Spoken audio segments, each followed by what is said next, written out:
என்று இணைத்ததோடு மட்டுமல்லாமல் எல்லாரையும் ஏ டு Z இணைக்கிறதுக்கான முயற்சிகள் தொடர்ந்து ஈடுபடுவோம்.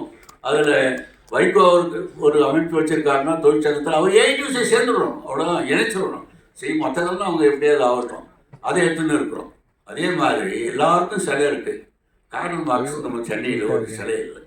ஆகவே அந்த சிலையை வைக்கிறதுக்கு இடத்த வெள்ளக்கல் போன்றவங்க, முத்தரசன் போன்ற வைகோ போன்றவங்கள தேர்ந்தெடுத்து இந்த இடத்துல கார்ல் மார்க்ஸ் சிலையை வைக்கணும். யார் கார்ல் மார்க்ஸ் எதிரி கிடையாதுங்க. அதனால் வேண்டி வைக்கலான்னு சொல்லிட்டு இடத்த தேர்ந்தெடுங்க. அந்த சிலைக்கு என்ன செலவாகுமோ ஒழுக்க மக்கள் மாமன்றம் கொடுக்கும். இப்பயே கொடுத்துருக்கணும். அதனால் வேண்டி இது பயனுள்ள கூட்டமாக அமையணும் அப்படின்ற காரணத்துக்காக 2 ப்ரொபோசல் நான் சொல்லி நல்லக்கண்ணு அவர்களுக்கு அவருடைய வாழ்க்கை எனக்கு எப்பவுமே இருக்குது. இன்றைக்கும் அதை நான் பெற்று நிறைவு செய்கிறேன்னு வணக்கம்.